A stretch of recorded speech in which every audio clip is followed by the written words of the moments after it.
Fala LJ Hortano, fala LJ Hortana de todo o Brasil. A gente está voltando aqui com o LJ Concurso, continuando, né, o nosso conteúdo sobre geografia do Brasil, né? Então você precisa conhecer profundamente esse conteúdo, porque é um conteúdo extremamente cobrado em hora de prova. Tanto prova de concurso como prova de vestibulares. E você também precisa saber o quê? Sobre o próprio país que você está localizado, porque senão aí complica, né?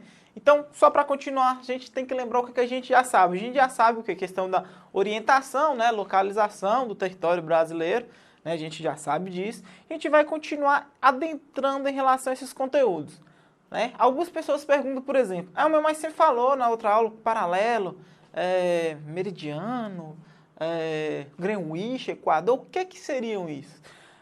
Essas linhas, né, que a gente tem ao redor do mundo são linhas o quê? Linhas imaginárias. Elas foram traçadas para facilitar nosso posicionamento no globo terrestre. Então, por exemplo, se eu chegar, eu tô aqui no Brasil, né? Aí eu cheguei, tô de avião, vou imaginar que eu fui para o espaço agora. Eu tô verificando a Terra inteira, né? Pegando a teoria e lembrar que sempre, né, a Terra é redonda. Né? Então a Terra vai ter esse formato aí arredondado, esse formato esférico. Então nesse caso específico, quando eu olhar para a Terra, eu não vou verificar essas linhas, igual muita gente pensa.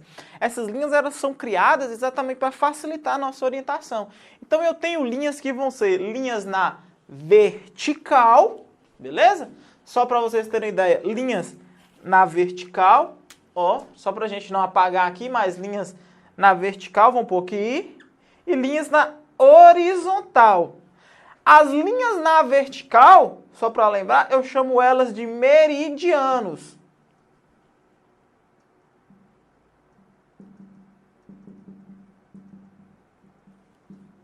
E as linhas que eu tenho na horizontal, eu vou chamar elas de paralelos. Certo? Elas servem para quê? Além o que? De utilizar essas linhas, utilizar elas para orientação, para localização. Eu vou usar elas para quê? Eu utilizo elas normalmente para localização. Para orientação, normalmente eu utilizo o quê? A minha rosa dos ventos. Então, por exemplo, por isso que a gente já fala orientação, localização, certo? Então eu oriento com a rosa dos ventos e faço o quê? E me localizo com os meridianos e com os paralelos. Os meridianos e os paralelos vão me fornecer, ó, o meridiano me fornece a longitude e o paralelo me fornece a latitude. Mas eu não estou conseguindo ver. Essa tabelinha, ela está no material seu. Só que no LJ Concurso a gente preocupa demais em relação a isso. Então essa tabela, ela está no material de apoio. Então você vai estar verificando essa aula e o material de apoio bacana para você conseguir acompanhar e deixar até marcação. Olha só que bacana. Então aqui, especificamente, aqui você vai ter essa o quê? Vamos dizer, essa mordomia, né? Então só aqui você consegue isso, beleza? Então só para a gente estar prosseguindo, porque a gente vai falar um pouquinho desses meridianos e paralelos agora, né? De latitude, de longitude, beleza? Mas para isso, o que seria esse desenho aqui então? Para que você vai estar falando então disso? Então o que é? Qual que é a relação? Qual que é a importância? Agora a gente vai falar basicamente dos pontos, o quê? Dos pontos extremos do Brasil, que algumas pessoas gostam até de falar como pontos culminantes, né? São os pontos mais altos que a gente tem no território. Mas para. Antes de continuar, vamos ficar esperto, porque na hora da prova, o Brasil, ele não tem, a gente tem a mania de falar, por exemplo, o Brasil tem montanhas. Não, o Brasil ele possui algumas elevações desgastadas, né? Já desgastadas, porque o Brasil tem terras antigas e estáveis. Montanhas normalmente a gente vai ter em áreas de encontro de placas tectônicas, áreas que são instáveis, área dos Andes, área do Himalaia, né? São áreas de instabilidade. Por exemplo, se eu for comparar, no caso que o pico maior que a gente tem aqui no Brasil não tem 3.000 metros, né? Exatamente 3.000. Mas se eu chegar o quê? Se eu chegar, por exemplo, nos Andes, eu vou ter aí uma média de 6.000, né? Um dos pontos mais altos dos Andes, que é o Aconcagua, tem mais de 6.000, 6.900 metros. Então, mais de 6.900, né? Então, vamos ficar esperto demais em relação a isso, por quê? No caso específico do Brasil, o Brasil ele não tem montanhas no território brasileiro, lembrem disso. Ele não tem montanhas, ele tem elevações desgastadas, né? Então a gente chama aqui no Brasil de picos, né? Morros, né? Eu vou falar o quê? De escarpas, mas no caso brasileiro a gente vai ver isso lá em relevo, vai ver isso aprofundado. Mas lembrem, já deixa na cabeça, eu não tenho montanha no Brasil. Certo? São questões que normalmente pegam demais em hora de prova, de vestibular, de concurso, né? De Enem. Então são questões que pegam, é bom você já ficar esperto em relação a isso. Vamos verificar aqui então, né, a questão basicamente dos pontos extremos e dos pontos culminantes. Os pontos extremos vão ser os pontos o quê? Que ligam o Brasil, o ponto mais longe a norte e a sul, ao quê? A leste e a oeste. Então, ó, a norte e a sul, a leste e a oeste. Então, a gente vai falar do território brasileiro aí, exatamente aí, né? Então, vamos verificar como que fica esses pontos, questão desses pontos culminantes aqui. Levando em consideração que esses pontos aqui são pontos o quê? Observe que eu não estou considerando as ilhas oceânicas nessa classificação aí, beleza? Vamos lá. Nesse caso aqui específico, vamos pegar aqui primeiro. Ó, a norte, ponto culminante que a gente tem, latitude 5 graus, ó lá, 16 minutos e 19 o quê? E 19 segundos, beleza? Longitude 60 graus, 12 minutos e 45 segundos. Qual que seria essa então? Não vou preocupar em relação a isso aqui não, ó. Isso aqui é só um exemplo para vocês verem como é representado. O grau é representado. Chegou lá, por exemplo, o grau 5 graus, olha lá, 16 minutos e 19 segundos. Só para vocês saberem como que é a representação, como que vai ser escrito para vocês na hora da prova, né? Como que é a representação gráfica. Olha lá, localização, nesse caso aqui, a nascente do rio Ailã, lá em Roraima. Você tá achando isso aqui? Tá achando? Onde que tá essa nascente, então? Sendo que ela não aparece aqui nesse mapa. A nascente desse rio, ela tá onde? No Monte Caburaí, né? Então, a nascente do rio Ailã, ela tá no Monte Caburaí. Lembrem disso aí. Mas se na prova cair, por exemplo, Ailã e Caburaí, eu considero Ailã. E se cair só o Caburaí, tá errado? Não, porque o ponto que a gente vai ter mais extremo é a nascente que está localizada no monte. Mas a maior parte das provas, ela hoje já está mais atualizada, né? Então ela já cobra a nascente do rio, beleza? Vamos ficar esperto nesse caso aqui específico. No sul, eu vou ter o Arroio Chuí, lá no Rio Grande do Sul, ó, que é o ponto extremo que a gente tem, o mais longe que a gente tem localizado lá no sul, certo? Aí eu tenho também o quê? Ponta dos Seixas, né? Lá na Paraíba. Localizado, ó, tá escrito ali também para vocês, Ponta dos Seixas. E a oeste, né, vai ser a nascente do rio Moa, o rio Moá, que é lá no Acre, né? No Acre. E lembrar também que o território acreano, ele não foi um território também, no caso brasileiro, ele não foi anexado, ele não foi o que? Conquistado, o território acreano, ele foi comprado. Vamos lembrar disso, o território acreano, ele foi comprado. Então o Brasil, ele comprou. Na verdade, o Brasil comprou, mas ainda ninguém viu uma nota fiscal, né, mostrando que o Brasil pagou. Mas comprou de quem? Comprou da Bolívia. Igual, por exemplo, o que os Estados Unidos fez com a Rússia, que os Estados Unidos comprou o bloco de gelo do Alasca, mas os Estados Unidos, no caso, pagou a Rússia. O Brasil, ele comprou o Acre da Bolívia, mas ninguém o que conhece até hoje, ninguém sabe nada em relação a essa ordem de pagamento e a essa nota fiscal. Beleza? Vamos seguir essa mesma onda aqui. Quando a gente seguir isso, ó, vamos observar que os pontos mais altos, né, os pontos mais culminantes, o dado mais atualizado que a gente tem é o dado de 2012, que vai falar basicamente do pico da neblina, né, que fica lá no Amazonas. Então a gente tem dois dos picos mais altos que a gente tem, tá no Amazonas, na mesma serra, que é o Pico da Neblina e o Pico 31 de Março, que está localizado na Serra do Imeri, lá no Amazonas. Ó, neblina, Pico da Neblina tem quase 3.000 metros, né? 2.993,8 metros de altitude. Vão lembrar o seguinte, esses picos aqui, a tendência deles é diminuir, é ficar menor com o tempo. Não é aumentar, igual muita gente fala, não, eles vão chegar com a erosão. Não, a erosão no caso deles é desgaste. Por quê? Porque o território brasileiro são terras antigas e estáveis. Então a erosão ela vai tornar essas terras o quê? Tornar essas áreas bem menores e não vão tornar essas terras como terras maiores. Então a gente tem que ficar esperto em relação a isso. Lembra? Então, Pico da Neblina, 2.993,8 metros.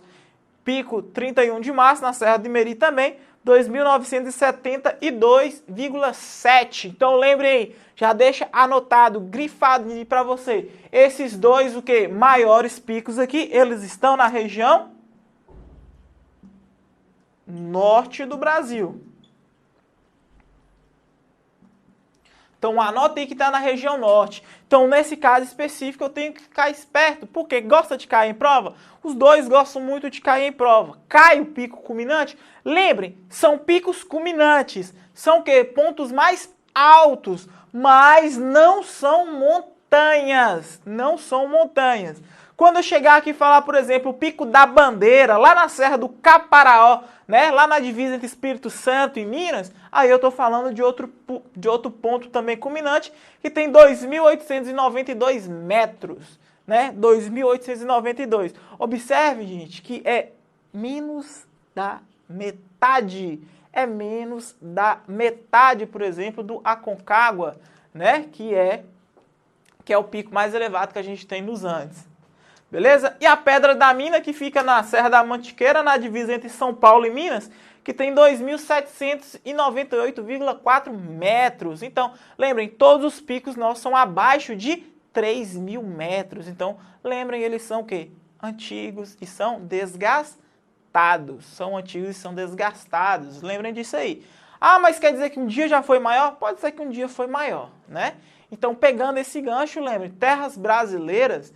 No Brasil, por exemplo, a gente não fala em movimentos, o quê? Movimentos tectônicos. Eu não vou falar de tectônica de placas, eu não falo disso no Brasil. Exatamente porque o Brasil está no centro de uma placa, né? Então o Brasil está no centro da placa, o quê? Sul-americana, de boa. Então o Brasil está no centrão de uma placa, né? Então eu tenho de um lado Nazca e eu tenho Sul-Americana do outro, empurrando ali, né? Mas isso aí dá origem a quem? Vai dar origem aos Andes. O Brasil, ele tá tranquilão no centro de uma placa. Então o Brasil ele não se preocupa com nada. Né? Então o Brasil não se preocupa porque a placa de Nazca ela não vai influenciar no caso do Brasil. Lembrem, o Brasil está no centro de uma placa. Lembrem disso. Ele está no centro de uma placa, ele não está em borda de placa tectônica. E por isso as nossas terras são terras estáveis, antigas e desgastadas. Terras onde se formam o quê? Combustíveis fósseis. E terras também onde vão se formar minerais metálicos. Você está querendo me dizer, por exemplo, que no dobramento moderno, né? Que nessas áreas instáveis não forma isso? Eu não estou só dizendo, estou afirmando para vocês que não teve o quê? Não teve tempo ainda da Terra fazer essas características. Ter temperatura e pressão, né, para fazer as mudanças que sejam necessárias para transformar tanto o carvão ou os carbonetos, né, transformar os carbonetos em petróleo, pegar uma substância de carbono e transformar em petróleo, ou transformar em xisto, ou transformar o quê? Transformar em carvão, ou então eu pegar, ou transformar também em diamante, ou eu transformar outras estruturas em minerais metálicos. Então vão lembrar disso. Lembrem disso aí. Brasil é estável. Estabilidade geológica. Aí você fala assim, mas lá na minha cidade, você está errado, porque na minha cidade teve o quê? Teve um terremoto. Não, sua cidade não teve um terremoto. Sua cidade teve um movimento, o quê? Movimento de terra. Então a gente tem que verificar o que aconteceu. Mas não foi um terremoto. foi um movimento de massa, né? Então foi um pequeno abalo sísmico, pequeno abalo, né? Deu um abalozinho, coisinha, vamos pôr aí 3, 4 na escala Richter, fez a medida, aí continuou seguindo lá. Lembrem disso. Então, nesse caso, não teve fragmentação da rocha, foi só um movimento de massa. Lembrou disso aí? Brasil é estável, então vamos seguir nessa mesma onda. Seguindo nessa aí, então eu já sei, por exemplo, a gente já sabe coisas importantíssimas sobre o território brasileiro. Vamos continuar então, né? Agora a gente fala o quê? A gente vai saber basicamente a população que tem presente nesse país. Então eu já sei o quê? Já sei a área que é grande, já sei a área que é muito grande, já sei o quê? Que o país, ele tem características continentais, né? Mas você não tinha falado isso. Não, só falei o quê? Que ele tem 47% da América do Sul é o quê? O Brasil. Então, então o Brasil tem características continentais? Tem características continentais. Se eu pegar, por exemplo, o Brasil, só o país, ele representa quase o continente europeu todo. Mas, espera aí, se eu tirar a parte russa, vamos tirar aquela parte lá europeia que é russa, quase tudo cabe dentro do Brasil. Então a gente tem estados no Brasil que vão ser o quê? Maiores do que mais de um país reunido. Vamos lembrar disso, beleza? Então aqui a população estimada em 2018, né? A gente tem 208 milhões de pessoas, quase 209 milhões de pessoas aí no Brasil, né? Então uma estimativa que a gente tem, beleza?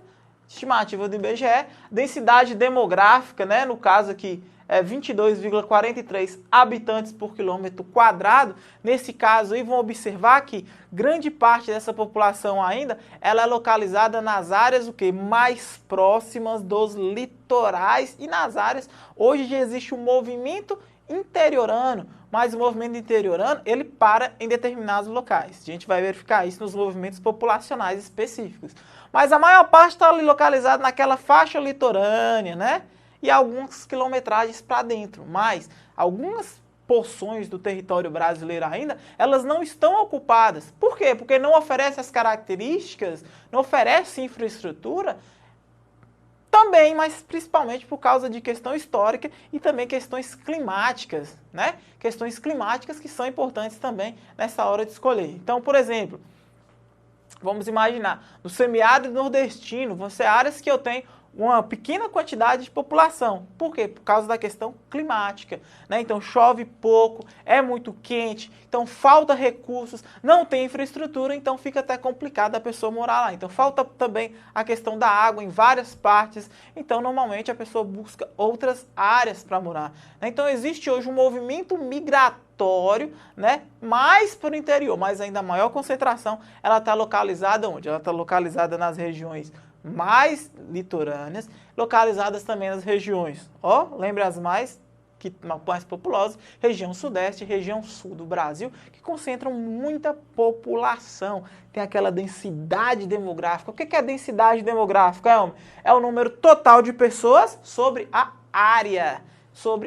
Então o número total de pessoas, aí o número total de habitantes, sobre a área que eu tenho no país, beleza?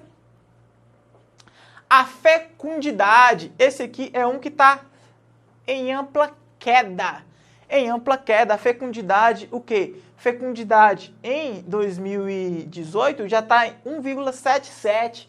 Isso aí que caiu normalmente, a tendência anterior você já chegou a ter isso aí a 8, né? Você já chegou a ter isso aí a 7, então era um dado muito mais elevado. Hoje está em 1,77 filhos por mulher, né? O dado atual de 2018 mostra isso. Então, nesse caso, está tendo uma queda na taxa de fecundidade. Aí você pergunta, por que normalmente essa taxa de fecundidade ela está caindo assim, Elmi? Porque, normalmente, quando a mulher entra no mercado de trabalho, quando ela começa a ter acesso aos meios contraceptivos, ela evita, né? Ela vai estar evitando também essa questão de ter muitos filhos. Então, quais fatores que contribuem? Primeiro, o fator tecnologia, beleza. O fator, o quê? Entrada da mulher no mercado de trabalho e o fator escolaridade. Então, esses três fatores, eles influenciam direto na queda da taxa de fecundidade, que hoje já está o quê? em 1,77 e a tendência é cair mais. A tendência é diminuir também. Olha a mortalidade infantil nossa, né? Está 12,35 óbitos por cada 1.000 nascidos vivos. Então vamos lá. Nasceu, né? Nasceu agora 1.000 pessoas. Vamos observar o seguinte, deixa eu pegar.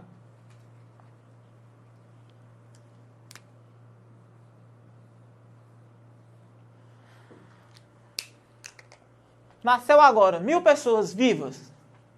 Dessas 1.000, né, a mortalidade infantil, ela é medida até completar o quê? 1 ano. Então, você vai completar, até completar 1 ano, você faz essa medição. Beleza. Se não morreu nesse prazo, não entra na taxa o quê?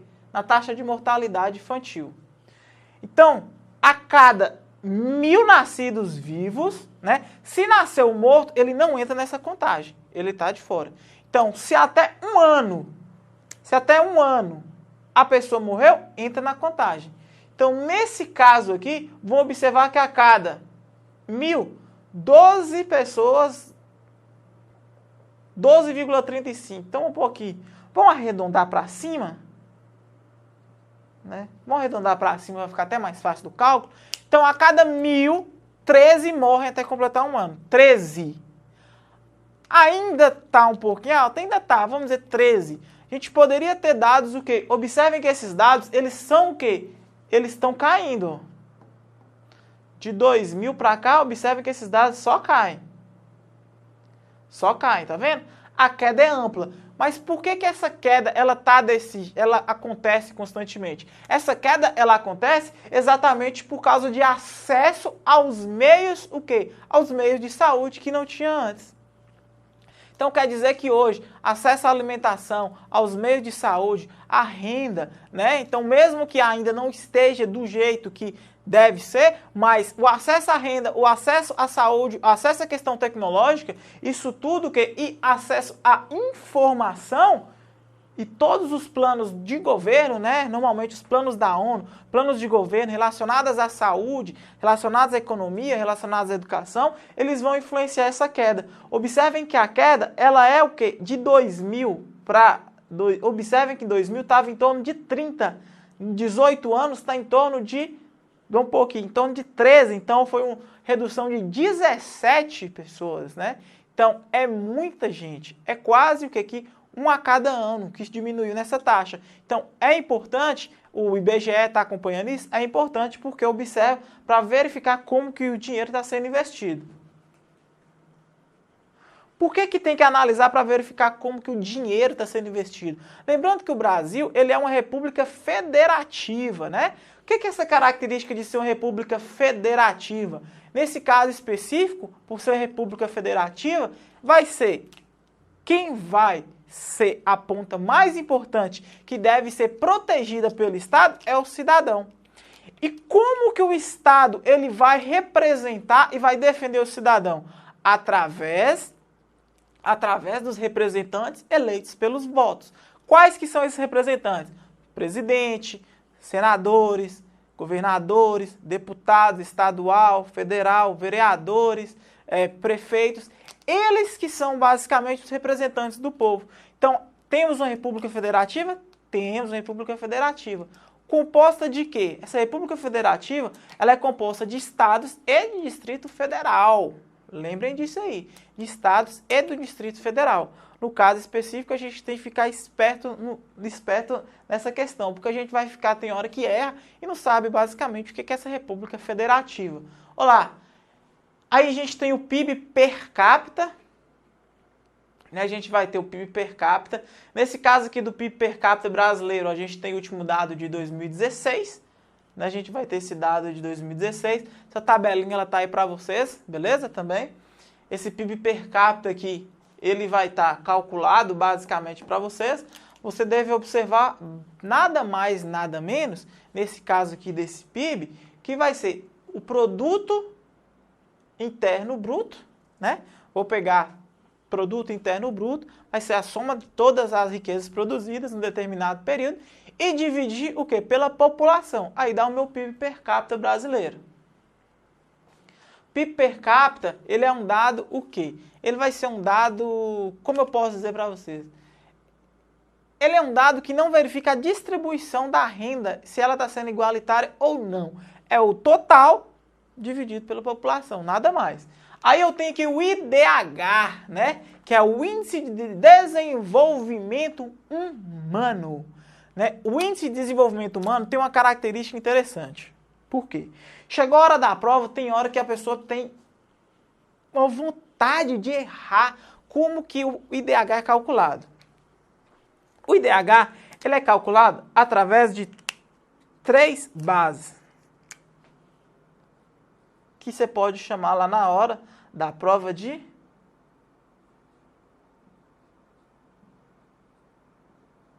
RES. RES? Não, eu aprendi de outro jeito. Aprende pelo RES que você nunca erra. O que é o RES aqui nesse caso? Vai ser a questão da renda per capita, ó, educação e saúde. Educação, eu vou levar em consideração o nível de escolarização e de analfabetismo de adultos e de crianças. Anota isso aí. Renda per capita, né? Eu levo em consideração o PIB, eu levo em consideração a renda per capita de cada pessoa, faço o cálculo através do PIB.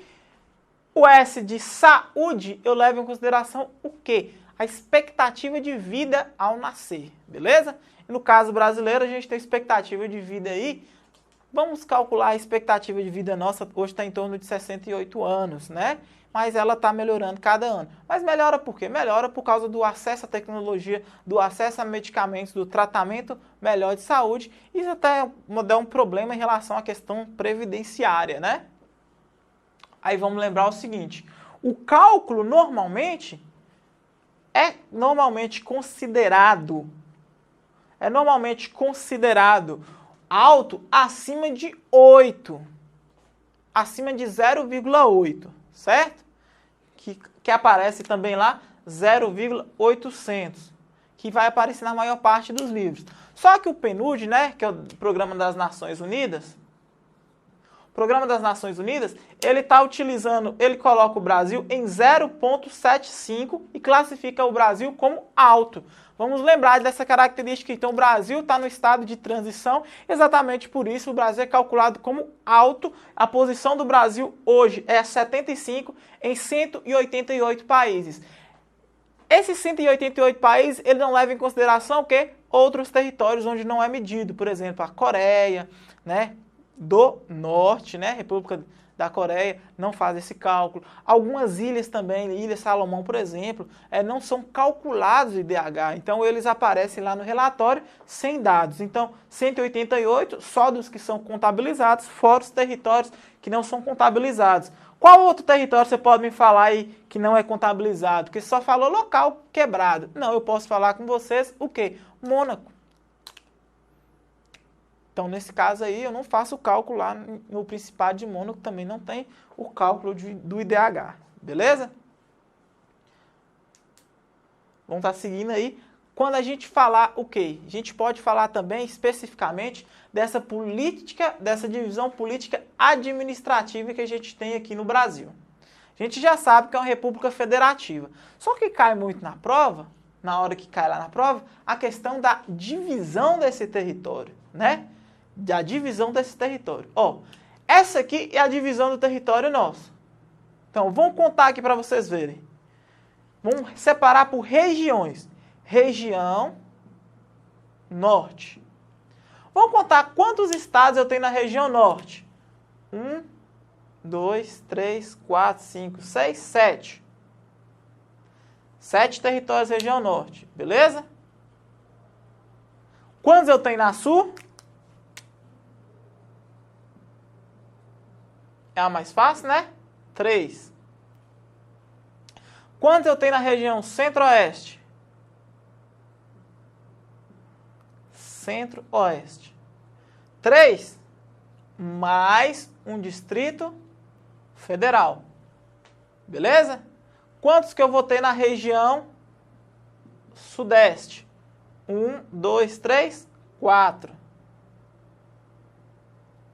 Vamos colocar aqui para vocês. SE, região Sudeste. Sobrou qual agora? Região Nordeste. Olá o Nordeste, ó. 1, 2, 3, 4, 5, 6, 7, 8, 9. Região Nordeste,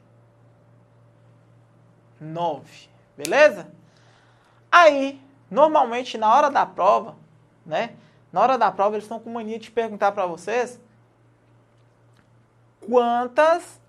pergunta para vocês, quantos estados a gente tem? Como que é dividido politicamente o Brasil, né? É a nossa República Federativa. Olá, vamos fazer o cálculo aqui? 9 com 4, 13, beleza? 13 com 10, olá, 13 com 10, 23, certo? Sobrou o quê? 23 mais 3, então a gente tem 26 estados. Isso! Só? Não, a gente tem 26 estados mais um Distrito Federal. Então se caísse para mim, por exemplo, tem 27 estados na prova, o que eu falo? Incorreto.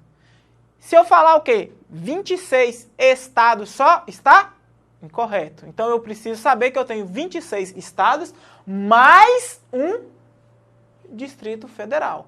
Então são 26 estados mais um Distrito Federal que a gente vai ter, beleza? Lembrar disso aí na hora da prova. Lembrem também que além, a gente tem aqui essa divisão aqui, que é a divisão da República Federativa, certo? E a gente tem também a divisão em regiões que a gente verifica numa aula específica. Mas lembre que a gente tem divisão regional em 5 regiões, né? Essa que a gente fez, que é a região Norte, Nordeste, Centro-Oeste, Sudeste e Sul. E a gente tem também os complexos geoeconômicos, né? Então a gente vai verificar isso em outra aula. Então aguarde aí, aguardo vocês para as próximas aulas. Vem para a LJ Concurso, você também.